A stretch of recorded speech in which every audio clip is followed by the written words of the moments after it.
Welcome students, आप देख रहे हैं हमारा यूट्यूब चैनल वी प्लस और मैं आपका टीचर प्रशांत भारद्वाज। प्रीवियस लेक्चर्स में बेटा हम लोगों ने केमिकल काइनेटिक्स के कुछ टॉपिक्स को डिस्कस किया था।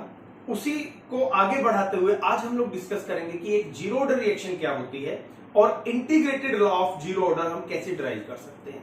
इस पे बेस्ड न्यूमेरिकल आते हैं और बोर्ड एग्जाम में तो कई बार इसके ग्राफ और इसकी डेरिवेशन भी पूछ ली जाती है। तो ध्यान दीजिए, आज का हमारा टॉपिक क्या है बेटा? Zero order reaction. ठीक है, जीरो ऑर्डर रिएक्शन बेटा जनरली दो टाइप की रिएक्शंस में मिला पाया गया है, जिसमें से फर्स्ट रिएक्शन है हमारी फोटोकेमिकल रिएक्शंस। फोटोकेमिकल रिएक्शन और सेकंड है बेटा हमारे पास हिट्रोजीनियस रिएक्शंस। हिट्रोजीनियस रिएक्शंस, इन दो टाइप की रिएक्शंस का जो ऑर्डर है जनरली बेटा वो जीरो ऑर्डर पाया गया है। मैं एक एग्जांपल से समझाता हूं। फोटोकेमिकल रिएक्शन का एग्जांपल हम लोग लेके चलते हैं। फॉर एग्जांपल एक रिएक्शन है हमारे पास H2 plus Cl2, when it take place in the presence of sunlight it will produce 2HCl। ठीक है जी, ये हमारी रिएक्शन होती है in the presence of sunlight. अगर मैं आपको ये रिएक्शन दिखाऊं कि होती कैसे, तो देखिए क्या सेटअप होता है इस रिएक्शन के लिए।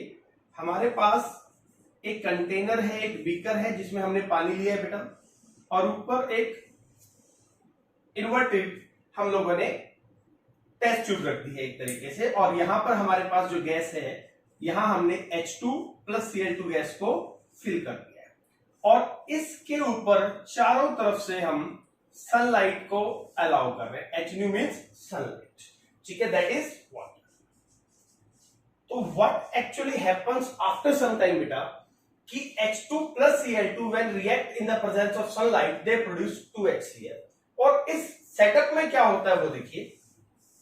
इस सेटअप के दौरान क्या होता है बेटा कि जो हमारी टेस्ट ट्यूब है, मान लीजिए यहां पर वाटर का लेवल ऊपर आ जाता है।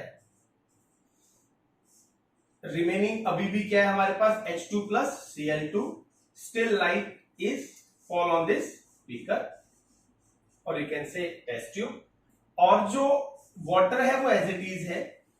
अब सवाल उठता है कि सर रिएक्शन क्या हुई है और ये पानी का लेवल ऊपर कैसे आ गया? होता क्या है बेटा, H2 और Cl2 जब रिएक्ट करके 2HCl बनाते हैं तो ये जो HCl है ये वाटर में सोल्यूबल होती है। ठीक है, तो क्या हो जाता है, जो HCl बनती जाएगी वो पानी में सोल्यूबल होती जाएगी, तो जो पानी का वॉल्यूम है, वाटर का वॉल्यूम है, वो राइज होता चला जाएगा और H2 और Cl2 की कंसेंट्रेशन आपके इस टेस्ट ट्यूब में कम होती चली जाएगी। तो rise in the level of water is just because of dissolution of HCl gas in water. ये आपको ध्यान रखना है कि ये लेवल राइज क्यों होता है। तो ये एक बड़ा शानदार सा एग्जांपल होता है बेटा फोटोकेमिकल रिएक्शन का।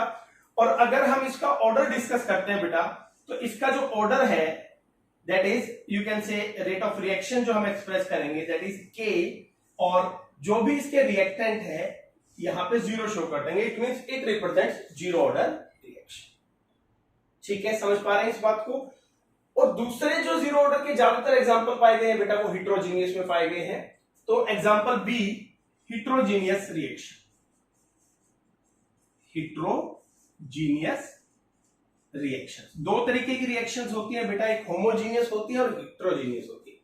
अगर आपके reactant catalyst product same phase में है तो वो होमोजीनियस की कैटेगरी में आएगी, लेकिन अगर आपके रिएक्टेंट प्रोडक्ट या कैटलिस्ट किसी का भी फेज डिफरेंट हो जाए, फेज क्या हो जाए? डिफरेंट हो जाए। फेज का मतलब आप स्टेट से लगा सकते हैं, क्लियर है? तो ऐसी रिएक्शन को हम हिट्रोजीनियस रिएक्शन कहेंगे। For example ammonia,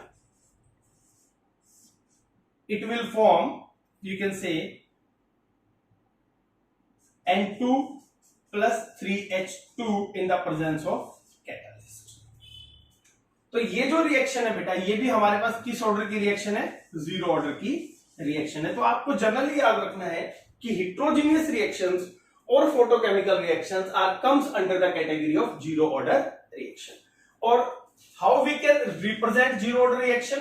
The way to represent zero order reaction, R for rate of reaction, K reactant को हम A से रिप्रेजेंट करते हैं और इसकी पावर हमारे पास जीरो हो जाती है। तो that is known as representation of zero order reaction. Note कीजिए। फिर हम integrated law of zero order पे बात करेंगे और उसको डिराइव करेंगे। तो फटाफट से नोट कर लीजिए, फिर हम लोग जाएंगे integrated rate law of zero order reactions. तो चलिए बेटा, अब हम लोग बात करते हैं integrated rate law, integrated rate law for a zero order reaction.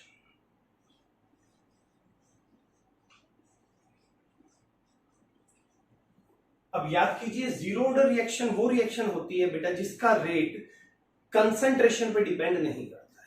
इसकी वजह क्या है वो भी आपको बताऊंगा मैं।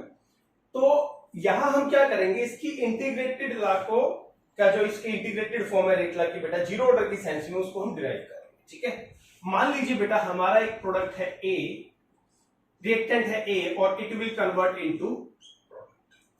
कोई भी रिएक्टेंट ए है जो किसमें कन्वर्ट हो रहा है, प्रोडक्ट में। अब इसको एक्सप्रेस करने के दो तरीके हो सकते हैं बेटा। एक, rate is equal to decrease in the concentration of reactant divided by time taken. First lecture में हम लोगों ने इस चीज को प्रॉपर्ली डिस्क्राइब किया था।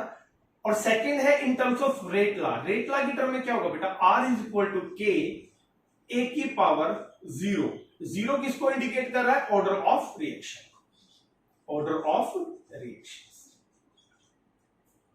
ठीक है जी।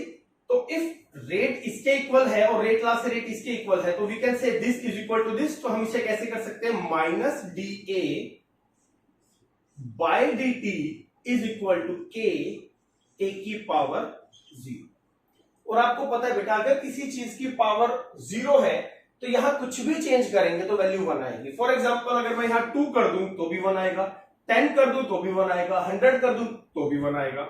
तो हम क्या कर सकते हैं, इसको इग्नोर कर सकते हैं। तो ये कैसे लिखा जा सकता है बेटा, d इज इक्वल टू, ठीक है, dt को अगर हम लोग इधर ले जाएं तो माइनस डी ए, मोलर कंसेंट्रेशन की फॉर्म में आपको दिखाना है, इज इक्वल टू के डी। साइन चेंज करने पे क्या हो जाएगा, इज इक्वल टू माइनस के डी। समझ पा रहे ना। एक हमने सिंपल तरीके से रेट को एक्सप्रेस किया, एक रेट लॉ की फॉर्म में किया, दोनों इक्वेशंस को एक दूसरे के इक्वल रख दिया और फिर हम यहां तक सॉल्व करते हुए आगे। अब यहां हमें क्या करना है बेटा, हमें करना है इंटीग्रेशन बाय इंटीग्रेशन, या यू कैन से बाय इंटीग्रेटिंग बोथ साइड्स।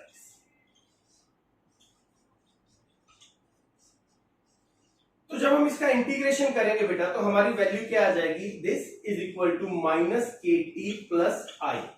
यहां जो आई है बेटा वो इंटीग्रेशन कांस्टेंट है। कहीं कहीं पे आप इसको सी की फॉर्म में जानते हैं, यहां हम इसको आई की फॉर्म में लिखते हैं, इंटीग्रेशन कांस्टेंट। क्लियर है, आ रही बात समझ में। तो अब यहां एक चीज और जाननी जरूरी है बेटा, कि जब भी कोई रिएक्टेंट होता है उसकी कंसंट्रेशन को दो तरीके से एक्सप्रेस करते हैं, एक ए नोट की टर्म में और एक ए की टर्म। अब ए नोट और ए क्या है और उनमें क्या डिफरेंस है। ए नोट होता है बेटा जी initial concentration, the word is initial concentration, ठीक है जी। और ए होता है बेटा concentration at time T. T can be anything, depend upon the numerical problem. मैं समझा देता हूं। मान लीजिए बेटा हम कोई भी चीज घर में लेके आते हैं, फॉर एग्जांपल 2 लीटर की कोल्ड ड्रिंक ले आए हम लोग, तो शुरू में जो 2 लीटर है वो उसकी इनिशियल कंसंट्रेशन है। उसमें से मान लीजिए हमने क्या किया, 1 ग्लास कोल्ड ड्रिंक कंज्यूम कर दी, तो जो बची हुई है वो ए से represent concentration at time T. जिस टाइम पे आप कंसंट्रेशन को स्टडी करें वो रिप्रेजेंट होता है ए से, और शुरुआत में जो कंसंट्रेशन होती है बेटा वो ए नॉट से। ठीक है, समझ पा रहे हैं इसको। इसी चीज को हम लोग ए और ए माइनस एक्स से भी रिप्रेजेंट कर सकते हैं। क्लियर है। मैं एक इक्वेशन के थ्रू बता देता हूं आपको। मान लीजिए कोई प्रोडक्ट है बेटा, ये मान लीजिए शुरू में ए है, ये 0 है, ये ए माइनस एक्स है, यहां टाइम ले लेते हैं 0, ये मान लीजिए एक्स बन गया एट टाइम टी। तो ये जो कंसंट्रेशन है बेटा ये है इनिशियल कंसंट्रेशन। अब यहां तक आते हैं तो क्या हुआ है बेटा, एक्स कंज्यूम हो गया, तो बचा कितना, ए माइनस एक्स। तो ये जो होता है ना ए माइनस एक्स, इसे हम बोलते हैं कंसंट्रेशन एट टाइम टी, और इसे हम कह देते हैं बेटा जी कंसंट्रेशन, और यू कैन से इनिशियल कंसंट्रेशन। ठीक है, बात आ रही है समझ में? तो अब देखिए यहां समझिएगा, इस इक्वेशन को मैं एक बार दोबारा यहां लिखता हूं बेटा। क्या है हमारे पास? A not minus K T और plus suppose if time t is equal to 0, इसका मतलब क्या हुआ बेटा? रिएक्शन शुरू ही नहीं हुई, टाइम क्या है? 0 है। तो अगर टाइम 0 है तो इस पे क्या फर्क पड़ेगा वो समझिए। एक बार इसको दोबारा लिखते हैं, फिर इसमें होने वाले चेंजेस को पढ़ेंगे। के प्लस, तो अगर टाइम 0 है बेटा तो ये टर्म आपकी 0 हो जाएगी, समझ पा रहे ना? माइनस के टी क्या है? 0। और अगर टाइम 0 होता है बेटा तो जो ए होता है वो किसके बराबर होता है? ए नॉट के बराबर। फॉर एग्जाम्पल आप 2 लीटर की कोल्ड ड्रिंक लेके आए और आपने उसको ओपन ही नहीं किया, कंज्यूम करना शुरू ही नहीं किया, तो बची हुई कंसेंट्रेशन कितनी होगी? ए नॉट ही होगी। आई कितनी? 2 लीटर, आपने पी नहीं, रिएक्शन शुरू ही नहीं हुई, प्रोसेस शुरू ही नहीं हुआ, तो बची हुई कंसेंट्रेशन भी क्या होगी? जिसको हम ए बोलते हैं बेटा, वो भी ए नॉट के बराबर होगी। क्लियर है? समझ पा रहे हैं इस बात को? तो हम क्या कर सकते हैं बेटा, ए की जगह ए नॉट को इंप्लीमेंट करें तो क्या हो जाएगा इस इक्वेशन में? ए नॉट के टी हमारा 0 हो चुका है is equal to when time t is equal to 0। तो अब i की जगह हम लोग इस इक्वेशन में a नॉट को इंप्लीमेंट करेंगे, क्या आ जाएगा हमारे पास? Minus K T plus A not आ जाएगा। के टी को अगर इधर ले जाएं तो K T is equal to A not minus A. एक बार दोबारा सारी टर्म समझ लीजिए बेटा। के क्या होता है? ये आपका रेट कांस्टेंट होता है, और यू कैन से वेलोसिटी कांस्टेंट। टी क्या है बेटा जी? टी टाइम है। ए नॉट क्या है बेटा? ये इनिशियल कंसंट्रेशन है, और ए क्या है? ये है कंसंट्रेशन एट टाइम टी। जब तक आपने रिएक्शन को होने दिया उस टाइम पे जो बची हुई कंसंट्रेशन होती है वो ए। ठीक है, तो यहां से अगर हमें के निकालना है बेटा तो क्या फॉर्मूला बन जाएगा? टी इधर आ जाएगा, ए नॉट माइनस, और अगर टी निकालना हो तो के इधर आ जाएगा, ए नॉट माइनस। तो ये होता है बेटा के और टी निकालने का formula for integrated rate law having a 0 order. ठीक है, तो ये तो हमारे पास एक बेसिक रिजल्ट तैयार हो गया। अब इससे रिलेटेड कुछ फार्मूलाज तैयार होते हैं बेटा जिन पे ऑब्जेक्टिव या न्यूमेरिकल्स आते हैं, तो एक एक करके वो देखते हैं। जिसमें सबसे पहला होता है हमारे पास half life period. Half life period, अभी हाफ लाइफ पीरियड की डेफिनेशन क्या है बेटा? पहले समझ लो, वो टाइम जिसमें आपकी इनिशियल कंसंट्रेशन आधी रह जाए। मान लीजिए 2 लीटर की कोल्ड ड्रिंक थी और आपने 15 मिनट में उसको कंज्यूम करके 1 लीटर पे ले आए आप उसको, तो हाफ लाइफ पीरियड 15 मिनट। कोई भी चीज जो हम हाफ ले जाने में जितना टाइम लगता है वो उसका हाफ लाइफ पीरियड होता है। क्लियर है? तो हाफ लाइफ पीरियड को रिप्रेजेंट किससे करते हैं बेटा? टी हाफ से इसको रिप्रेजेंट किया जाता है, टी। तो अगर हाफ लाइफ का फॉर्मूला निकालना है तो समझिए टी हाफ, क्योंकि हाफ लाइफ है तो टाइम को हम ये करेंगे, बाकी का फॉर्मूला क्या है? 1/k initial concentration. अब ये बताइए हाफ लाइफ के बाद या हाफ लाइफ आने पर कितनी कंसंट्रेशन बची होगी? सोच के देखिए, हाफ लाइफ आने के बाद कितनी बची होगी बेटा? इनिशियल का हाफ बचा होगा ना, क्योंकि हाफ लाइफ पीरियड होता क्या है? जिसमें इनिशियल का हाफ खत्म हो जाए, तो बचेगा भी कितना? इनिशियल का हाफ। अभी इनिशियल क्या है आपके पास? ए नॉट, और इसका हाफ। क्या ये बात आपको समझ में आई है? बची हुई कंसंट्रेशन कितनी है? शुरुआत में जो आपने ली थी उससे आधी बची हुई है, तो मैंने ए की जगह ए नॉट बाई 2 कर दिया। क्लियर? तो अब जब इसको सॉर्ट आउट करेंगे बेटा तो हमारे पास आ जाएगा, यहां से हम लोग क्या कर सकते हैं? एलसीएम ले सकते हैं, that is 2a not minus A comes out to be a not by 2। तो आपका जो फॉर्मूला बनेगा बेटा वो आ जाएगा a नॉट बाई 2। ठीक है, तो एक ये इक्वेशन है, या आप कह सकते हैं ये एक फॉर्मूला है जो आपके न्यूमेरिकल में आपके लिए बहुत हेल्पफुल है। समझ पा रहे हैं? अच्छा, इसी को आगे बढ़ा के देखते हैं। मान लीजिए किसी ने हमसे टी हाफ की बजाय टी 3/4 पूछ लिया, है ना? पूछ सकता है ना वो भी। तो ट्राई करते हैं भैया। T3/4 का मतलब समझो पहले, वो टाइम जिसमें इनिशियल कंसंट्रेशन 3/4 खत्म हो जाए, वो टाइम जिसमें इनिशियल कंसंट्रेशन, क्योंकि कितना टाइम दे रहे हैं हम 3/4, तो 3/4 खत्म हो जाए तो बचेगी कितनी 1/4। समझ पा रहे हैं? लेकिन किसकी, इनिशियल की 1/4 बचेगी। तो T3/4 का फॉर्मूला जब हम लोग लिखते हैं बेटा, तो वी कैन से 1/k, बेसिक फॉर्मूला तो वही रहेगा हमारे पास, बेसिक रिजल्ट तो। और इस बार यहां क्या आ जाएगा, जो बची हुई कंसंट्रेशन है, बची हुई कितनी होगी 3/4 अगर आपके पास कंज्यूम हो गई, तो ये आ जाएगा। तो जब आप इसको सॉल्व करेंगे, अगेन आपकी वैल्यू आ जाएगी बेटा 3a0/4, तो ये आ जाता है 3/4 निकालने का। बाई चांस किसी ने आपसे ये पूछ लिया कि भाई 100% रिएक्शन को कंप्लीट होने में कितना टाइम लगेगा, ठीक है, तो अब T100 निकाल लेंगे हम। फॉर्मूला सेम रखना है, इनिशियल कंसंट्रेशन तो कभी बदल ही नहीं सकती है, बदलेगा कौन रिएक्शन के साथ, बची हुई कंसंट्रेशन। और जब रिएक्शन खत्म होगी बेटा, कंप्लीट हो गई, तो बचा क्या, कुछ भी नहीं बचा, तो यहां पे अब हमारे पास आ जाएगा 0 आ जाएगा इस तरीके से। तो जो हमारा फॉर्मूला बनेगा दैट इज A0/,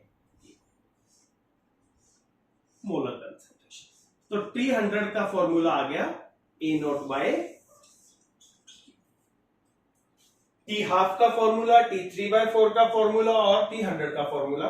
कई बार एंट्रेंस एग्जाम में इनमें रिलेशन पूछ लेते हैं। फॉर एग्जांपल किसी ने आपसे कहा कि T3/4 एंड T½ में क्या रिलेशन है, तो आप क्या करें, T3/4 लिखें, इसका फॉर्मूला लिख दें,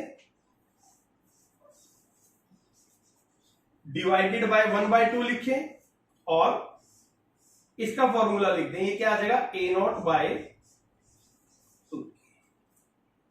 रेशियो तो ऐसे निकलेगी आपकी T3/4 का फॉर्मूला और T1/2 का फॉर्मूला। अब जो इसको सिंप्लीफाई करेंगे तो क्या बन जाएगा 3A0, 2 के ऊपर चला जाएगा, नीचे क्या आ जाएगा A0, और यहां पे क्या आ जाएगा बेटा हमारा 4। ठीक है, ये टर्म नीचे आ जाएगी, ये टर्म ऊपर, तो जो कैंसिल हो रहा है उसको कैंसिल कर दो। ठीक है जी, तो हमारी वैल्यू आ गई 3/2। तो यहां से एक बात समझ में आती है बेटा कि T3/4 इज इक्वल टू 3/2 और ऑफ T½ इसका मतलब क्या हुआ, इसका मतलब ये हुआ बेटा कि फॉर एग्जांपल अगर कोई हमें कहता है कि एक रिएक्शन का हाफ लाइफ पीरियड 20 मिनट्स है, 3/4 टाइम पीरियड निकालिए, तो अब क्या करेंगे आप 3/2 multiplied by 20, that comes out to be 30 minutes. आपका डायरेक्ट क्वेश्चन हो जाएगा बेटा, पूरा फॉर्मूला पुट करने की आपको जरूरत नहीं पड़ेगी। समझ पा रहे हैं इस बात को, T½ निकाल सकते, कुछ भी निकाल सकते हैं, जो भी वैल्यू वो आपको दे, 2/3 दे रहा है बेटा, तो 2/3 अगर कंज्यूम हुई तो जो बची कितनी 1/3, वो आप यहां रख दें तो आपके पास आ जाएगा। और इसका एक शॉर्टकट बताता हूं बेटा, जो भी वो रेट पूछता है ना, वो सीधा सीधा आपने क्या करना होता है, A0/k रखो और उसके सामने वो रख दो। जैसे फॉर एग्जांपल हाफ होगा तो यहां हाफ रख दो, 3/4 कोई पूछे तो 3/4 रख दो, उसका रेट बन जाएगा। 2/3 पूछे तो 2/3 रख दो, यहाँ पे 1/3 पूछे 1/3 रख दो। तो डायरेक्ट मेथड आपके पास, ऑब्जेक्टिव्स में शॉर्टकट फॉर्म में आपका कैलकुलेट होता है। ठीक है जी, आ रही है बातें समझ में। तो ये कुछ रिजल्ट थे बेटा, या इंटीग्रेटेड रेट लॉ की कुछ डेरिवेशन थी, कुछ रिजल्ट्स थे जो हमने स्टडी किए हैं। एक बार जल्दी से और ले लीजिए, integrated rate law for zero order reaction. एक रिएक्टेंट ए है जिसको हमने प्रोडक्ट में कन्वर्ट किया, एक तरीका तो ये है -dA/dt, change in the concentration of reactant divided by time taken. Negative क्यों है, क्योंकि rate can never be negative. Second क्या है, रेट लॉ की टर्म में R is equal to K, K क्या होता है, रेट कांस्टेंट, A की पावर 0, ये 0 क्या इंडिकेट कर रही है बेटा, ऑर्डर ऑफ रिएक्शन। तो ये बन जाएगा, यहां से हमने दोनों इक्वेशंस को इक्वल पुट कर दिया और सॉल्व करते हुए हम लोग यहां पर आ गए, और ये हमारे कुछ रिजल्ट्स तैयार हुए। तो एक बार इसका स्क्रीनशॉट ले लो। फिर इससे रिलेटेड कुछ ग्राफ होते हैं बेटा जो हमें स्टडी करने होते हैं, जो एग्जाम पॉइंट ऑफ व्यू से बहुत जरूरी है, फिर हम लोग उसका डिस्कशन करेंगे। तो फटाक से इसका आप स्क्रीनशॉट लो और इसे एक बार प्रॉपर वे में डाउनलोड कर लो, और कोई दिक्कत है तो फिर प्रॉपर वे में नोट डाउन कर लो, दिक्कत है तो फिर बताओ। चलिए बेटा, अब integrated rate law for zero order पे कुछ ग्राफ हैं जिन पे बेस्ड क्वेश्चन आते हैं, एक एक करके उन ग्राफ को स्टडी करते हैं। फर्स्ट ए, और मैं आपको बता देता हूं इसी डेरिवेशन में से वो ग्राफ बनाए गए हैं। पहली जो डेरिवेशन का रिजल्ट यूज किया गया बेटा वो ये है, इंडिकेट कर रहा हूं मैं, ये फर्स्ट ग्राफ है आपका। ओके, तो किस किस के वर्सेस है देखिए, आर और यू कैन से ए के वर्सेस है, कंसंट्रेशन एट एनी टाइम। तो देखिए ऑर्डर क्या है यहां पर, जीरो। मैं ये इक्वेशन यहां लिख भी देता हूं, are is equal to K A की पावर जीरो। अब आप अगर इसको चेंज करेंगे बेटा, आप 2 कर दें, 4 कर दें, 10 कर दें, तो वैल्यू तो हमेशा 1 ही आएगी, क्योंकि जिसकी पावर 0 उसकी वैल्यू क्या आती है 1। तो रेट हमेशा सेम रहेगा, रेट पे कोई भी फर्क नहीं पड़ेगा। आप कंसंट्रेशन को भले ही कितना भी चेंज कर दे, तो आपका ये जो ग्राफ आएगा ये इंडिपेंडेंट आएगा इस तरीके से। ये आपका फर्स्ट ग्राफ है, ठीक है, आसान है। सेकंड बी की बात करते हैं बेटा। बी में आपको ये वाली इक्वेशन उठानी है, ये आपका, आप यू कैन से सेकंड और बी। तो अब यहां पे देखिए, आपको पता है एक स्ट्रेट लाइन इक्वेशन होती है, y is equal to M X plus C. Mathematics में आप लोग इसको यूज करते हैं। तो अगर हम ग्राफ बनाएं, y और x के वर्सेस हम ग्राफ बना रहे हैं, तो क्या आ जाएगा बेटा हमारे पास, मान लीजिए हम लोग लेके चल रहे हैं यहां पर, y क्या है हमारा a, और मैं अब पहले एक बार ये आप फॉर्मूला देख लो ताकि आपको इजी हो जाए इक्वेशंस को अप्लाई करना। ये है आपके पास, x क्या है बेटा, t है आपके पास, तो ये y हो गया, ये x हो गया बेटा। तो ये वैल्यू क्या होती है बेटा, दिस इज कॉल्ड स्लोप, समझते हैं ना, और ये वाली value that is intercept. Sign क्या है समझिएगा, डायरेक्टली प्रोपोर्शनल है लेकिन नेगेटिव साइन है, तो ग्राफ कैसा आएगा, इनवर्स ग्राफ आपके पास आएगा। तो this time your graph should be like this. और यहां पे स्लोप की वैल्यू क्या हो जाएगी बेटा, स्लोप इज माइनस के and intercept is a not. ये वो सेकंड ग्राफ है जो एग्जाम में जनरली पूछा जाता है, ठीक है। तो इस इक्वेशन से ये ग्राफ आपका जनरेट हुआ, यहां इंडिकेट कर लेना आप लोग भी कि सेकंड ग्राफ हम लोग यहां से बना रहे हैं। थर्ड और यू कैन से सी। अब जो सी जो है बेटा ग्राफ, वो इस इक्वेशन से बनाया गया है, यू कैन से थर्ड और सी। अब ग्राफ किस किस के वर्सेस है बेटा वो देखिए, that is between T half और इनिशियल कंसंट्रेशन के वर्सेस आपका ग्राफ है। और आपकी जो फॉर्मूला है वो क्या है, T half is equal to A not by 2k। तो इस बार कैसा रिलेशन है बेटा, डायरेक्टली समझ पा रहे हैं ना, ये क्या रिलेशन आपका डायरेक्टली प्रोपोर्शनल है, तो ये क्या हो जाएगा 1/2k will be your slope. और इंटरसेप्ट नहीं है तो ग्राफ कहां से शुरू होगा, ओरिजिन से शुरू होगा। जब इंटरसेप्ट नहीं होता तो ग्राफ हम लोग कहां से बनाते हैं बेटा, ओरिजिन से। तो यहां पे आपका जो स्लोप है दैट विल बी 1/2k। तो टी हाफ की जो वैल्यू है बेटा हाफ लाइफ पीरियड की, वो किसके डायरेक्टली प्रोपोर्शनल है, इनिशियल कंसंट्रेशन के डायरेक्टली प्रोपोर्शनल है। बेसिकली ये 3 ग्राफ आपसे पूछे जाते हैं। बट एक बार एक क्वेश्चन आया था बेटा कि जीरो ऑर्डर रिएक्शन के केस में जो आपका रेट होता है वो जनरली तो हम ऐसे एक्सप्रेस करते हैं, ठीक है, टाइम के वर्सेस है। तो अब देखिए क्या होगा, लेकिन अब देखिए टाइम के साथ साथ क्या होगा, रेट पे तो कोई फर्क पड़ना नहीं है, रेट तो क्या ही है। लेकिन जब रिएक्शन कंप्लीट हो जाएगी ना बेटा, ध्यान रखिएगा, सडनली आपका जो रेट है वो 0 हो जाएगा। ये कब होगा, व्हेन रिएक्शन कंप्लीट।